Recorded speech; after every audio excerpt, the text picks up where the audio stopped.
వేడి వేడి అన్నంలో ఈ వర్షాకాలంలో కొంచెం కరివేపాకు పొడి వేసుకొని అందులో నెయ్యి వేసుకొని ఒక్కో ముద్ద చుట్టుకొని నోట్లో పెట్టుకుంటే ఉంటుంది. అబ్బా, టేస్ట్ అయితే మామూలుగా లేదు. మరి మీరు కూడా ఇలా టేస్ట్ చేయాలనుకుంటున్నారా? అనుకుంటే లాస్ట్ వరకు వీడియో చూసేయండి. ఫస్ట్ అయితే ఒక కళాయి పెట్టుకొని అందులో ఆయిల్ పోసుకొని కొంచెం మినప్పప్పు, కొంచెం శనగపప్పు, కొంచెం పల్లీలు అండ్ కొన్ని వెండి మిరపకాయలు, అలానే కొంచెం జీలకర్ర వేసేసి అయితే మంచిగా అయితే ఫ్రై చేసుకోవాలి. తర్వాత ఇందులో కొంచెం దాల్చిన చెక్క, కొంచెం లవంగ మొగ్గ, కొంచెం ఇలాచి కూడా వేశారు మా వారైతే. నేను చేయలేదు, ఈ పొడి అయితే మా హస్బెండ్ చేశారు. అలానే కొంచెం వెల్లుల్లిపాయలు కూడా వేసుకోవాలి. మీ దగ్గర ఏం ఉంటే దాంతోనే చేసుకోండి. అది ఉండాలి ఇది ఉండాలని అయితే ఏమీ లేదు.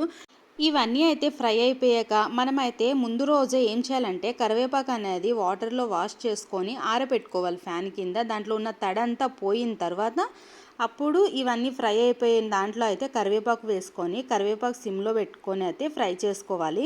అండ్ ఫ్రై చేసుకొని పక్కన పెట్టుకొని అయితే చల్లారబెట్టుకోవాలి. చల్లారిపోయిన తర్వాత అయితే కొంచెం చింతపండు, కొంచెం సాల్ట్ వేసేసి మిక్సీ అయితే పట్టుకోవాలి. ఫైనల్గా అయితే చూడండి, పొడి అయితే ఇలా అయింది. ఇడ్లీలోకైనా దోశలోకైనా ఎందులోకైనా తినొచ్చు.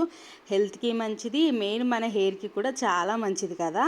అండ్ అందుకే ఊరి నుంచి తెచ్చిన కరివేపాకు అయితే ఇలా వేస్ట్ చేయకుండా ఇలా అయితే మా వారైతే చేశారో. ఎవరికైనా నచ్చితే కనుక ట్రై చేయండి, చాలా బాగుంది. Do subscribe.